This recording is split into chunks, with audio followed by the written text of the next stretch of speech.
Welcome back to another episode of Hot.Mess.Knits. I am your host Shayna, for anybody that's new. I'm going to catch up with you guys since the last time I talked to you. School has started. We're on the second week of school, so my kids made it back home safe.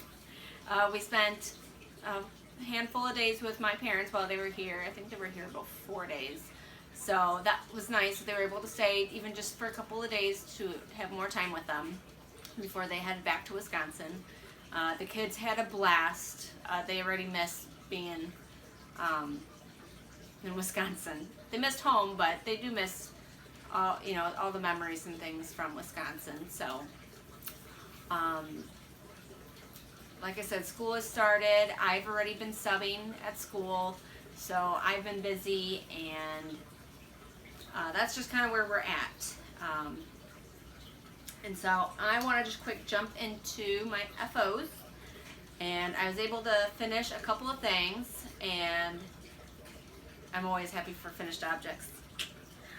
So the blanket I've been working on for a while, because when it's summertime and it's hot, and we don't have air conditioning in our house, so I'm not going to work on blankets if it's hot in the house. So we had some cooler days, so I was able to work on it. And this was the striped blanket that was done in all double crochet and done in stripes, and it's all done. And I just used Red Heart Super Saver, nothing fancy, and it works great for easily washed blankets. And so this will probably get dropped off, not this weekend, but probably next weekend, when I can do some extra running around and deliver. So that was nice to have that done. I'll be starting another full-size blanket again, probably in the next couple weeks or so, I'm sure. And then when I last talked to you guys, I was near the end of my REYNA shawl, and so I finished that, and it has been blocked, and it turned out fantastic. I know I made an Instagram post wearing it when I finished it, and I absolutely love it. And I used Mosaic Moon, the colorway Cat's Eye, and sorry, checking my watch messages. But this is, I love it. I could totally make another one in another color. I mean, it's so versatile, and it just goes with everything. So I absolutely love it. And I didn't take measurements or anything, but it turned out, I'm sure, the size it was supposed to be. And then I was working on Shetland wool, and I have finished it. I ended up two-plying it, and it ended up being a DK weight after I washed and dried it, hang dry, and I ended up getting 264 yards out of it, out of the Shetland wool that I had. There was a lot of waste in it because there was a lot of scurf, just a lot of ickies that needed to be, combed and brushed out. So by the time it was done, this is what I have. But it's still a beautiful hank of yarn that I made myself. I like it a lot. I'll show you guys. Hopefully here.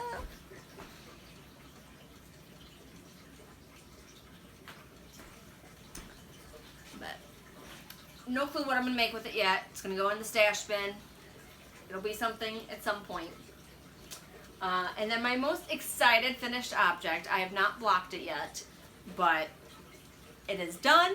My Rhinebeck sweater. The Ursa sweater by Jacqueline Cieslak. But it turned out great. I'm a little nervous about washing it and blocking it because I'm afraid it's gonna end up not fitting afterwards, which I shouldn't freak out about it because it was not in superwash. The yarn, it just said it was a wool and microfiber mix. So I'm assuming it should retain its shape pretty well. It shouldn't overblock. If I don't overblock it, it's not superwash, so it should be all right. I will go ahead and model it for you guys. I'll put it on. Trying to make sure it does not snag on my watch, because that would be bad news. I would not be a happy camper.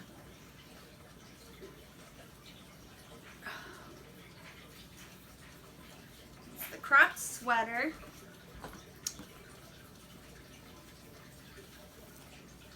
And I made the sleeves a little longer just because sometimes I like a little extra length on my sweaters in the arms. Just trying to make sure I have it on. Weights should be on. But it's screams fall. I'm so excited to be able to wear this at Rhinebeck. And it just turned out great. I had no issues at all. It was really well written. And I have a finished object. So that is all I have for finished objects, which for me is pretty dang good to have 1, 2, 3, 4 objects done. Yay! So I don't always have a bunch of time to just constantly craft. I'd love it, but you know, sometimes we all get in a little knitting rut or crafting rut where, you know, you're just not really feeling it, or you're busy doing other things and time kind of gets away from you. So this is pretty good for me. And this was the biggest one that I needed to get done, so I had it for Rhinebeck. And of course it was the one I was working on the most because I was excited for this one. So we will move on to my whips, which I only have 2. My nephew found out about 20 weeks ago, roughly, that his fiance was expecting a baby, and they asked my husband and I to be the godparents, which melted my heart. Means a lot to us. So I have been wanting to knit all the baby things. We just found out a week ago, yeah, I'd say about a week ago, maybe 2 weeks at most, that they're having a little boy. So now that I kind of have colored, not that you have to have certain colors for certain genders, but I kind of wanted to go a slightly traditional but modern take on it, and so naturally blues for a boy. And so I've been working on 2 different things. So at home, just so I don't have to lug around so much yarn, so I have the bigger project at home, I'm working on a baby blanket, which is it's a biased baby blanket by VICKI HOWELL, which was from her book that I had purchased when it came out. GARTER, something like that, but from her book. And so I'm quarter the way away from being halfway done, and I just used Charisma yarn because I had it on hand, and it's machine washable. So for new moms, I mean, who does not love things that can just go in the washer and dryer no problem? So I went with grays, blacks, and blues, and it's funny that it just so happens to match the yarn I found in my stash also for a baby hat that I started on. So that's what I have there. And then this is a garter ear flat pat, which was from the PURL SOHO website. And so I've gotten to the point where I'm about to start my decreases.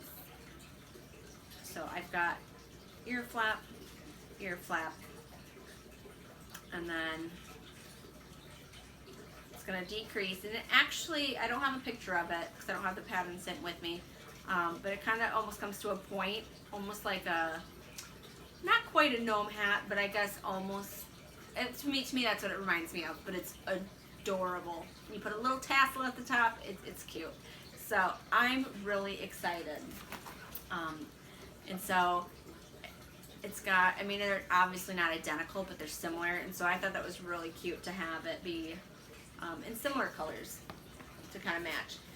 And then I also have on the brain to knit, I can't think of what it's called, the baby vertebrae cardigan that I found on Ravelry. It's so cute, and I just want to knit all the little baby things. And so I just have to figure out what yarn I might have on hand in my stash to start that once I'm finished with one of these. This will probably be done before the blanket, I'm sure, because little hats go fast. And so that's going to be something I'll make next. I'm trying not to buy anything because I'm trying to save all my pennies for Rhinebeck, because I want to come home with an armload of goodies. So I don't have any acquisitions. I do have the last tank of yarn coming from Brew City Yarns from when I won back a couple months ago. She sends me one skein for June, July, and August, and she said she was working on sending me the August one, so I can't wait to see what that is, because that's my birthday month, so I think it's going to just be like, woohoo, that much more cool for me. I believe I have videos saved on my phone from last month when I was talking about the Suint Fermentation method. I know I showed you guys a little bit of what it looked like and pulling some out and washing it. So I think I had a little bit of an update that I wanted to show you guys, and I did a couple videos of like showing you like another fleece that was from the same sheep family, the same farm, the same breed, and just to kind of show you the comparison between the two, because I just think it's kind of neat to see the process and how much it can change, kind of. And I actually grabbed a handful of this, and from, I don't know if it was the video that I showed on the last one or not, but it is extremely full of like VM, so stuff from the fields and whatnot. I mean, so it's technically clean, but like the hay and like the little things need to come out. So I'll show you guys real quick.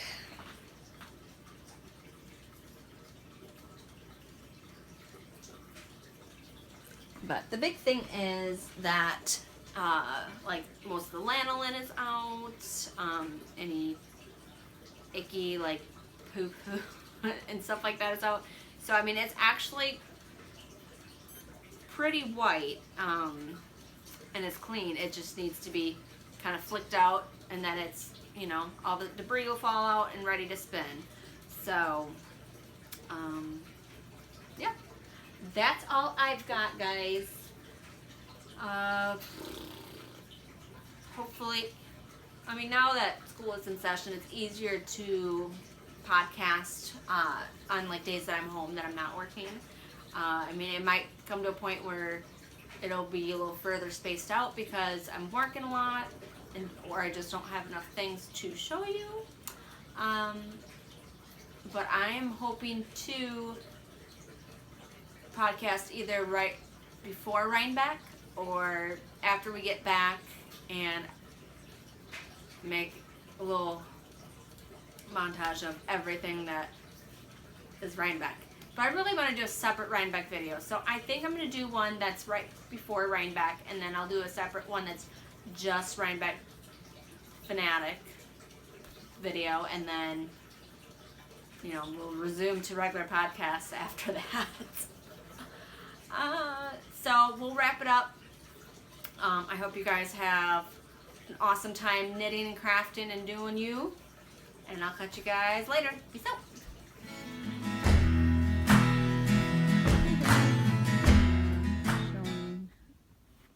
This is the first one that went in the bath. It's nearly all the way dried. There's tons of burdocks in this fleece, but no biggie. It'll be time to bring it in probably, I'm thinking after tomorrow, it'll be definitely done. As they say, if you can still smell it, then it's not all the way dry yet. So I'll probably leave it out, bring it in tomorrow. And that's Baby Doll. And the one's there. And then this one is actually just straight up south down, which I'm not sure how well this one's gonna work. I'm gonna try carding it. I took off a piece and it's like just ripping apart, so I don't know if that's how it normally is for south down or what, or maybe it'll just be good for nips. I don't know, but I'll have to play with it and see. But letting that dry out here as well. Cake, is that for you? That's one doggy. My other one there probably found something dead or rolling. Lala. Alright, till next time, guys. Alright, guys, I've got the fleece that was in the bath sitting out in the sun now. It's still very much wet. Not soaked, but it's wet, so it still smells. And it'll lighten up as it sits in the sun too. But I just wanted to show you guys the difference. This is from the same sheep. I've got one, this one, like I said, has been through the Suint bath. And I mean, obviously there's tons of vegetable matter that I'm gonna have to clean out once it's dry. These were sheep that were not covered, but it's still because this is Baby Doll Southdown fleece, and it's beautiful fleece, you know, once you clean it. So I'm not afraid of hard work to be able to spin lovely fleece. And here's the uncleaned fleece. You can see it's yellow, which is typically the lanolin, so a lot of that will come out. I do like having a little lanolin in it, but we'll see if there will be just a little bit left after I put it through smaller wash cycles with this. But yeah, big difference, guys, right? But I still think it's just a really neat process seeing it, you know, change from one to the other. And I've got little friends that are trying to eat whatever off of it. Alright, it's gonna go in the Suint bath now. Alright, guys, so I'm back out at my Suint bath. You can see that lanolin has collected. I think you're supposed to give it a stir before you put in another fleece. So I'm just gonna use a good old branch to stir it. Whew! Alright. Got bubbles. I do believe that's a good sign. Fermentation. Good stuff. Alright, so in goes fleece number 2. It'll probably take a minute for it to absorb down. I did give this fleece some good shakes just because there is so much vegetable matter. I figured I would try to shake out what I could. Wonder if this is bigger than the last one I put in. I'm not sure. Takes a minute to kind of soak up. And I did read up a few days ago that taking some bottled water, in this case reused soda bottles, as weight on top of the wool, just because it does have a tendency to float a little bit at the top. So that should help keep it weighed down. So I think that's a good idea.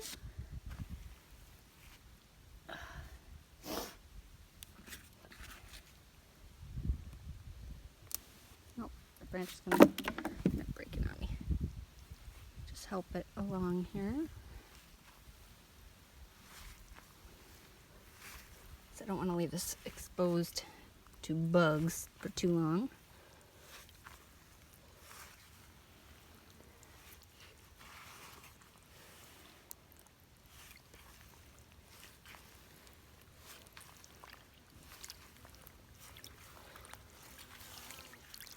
I think in like 2-3 days I'll probably come out and I'll turn it.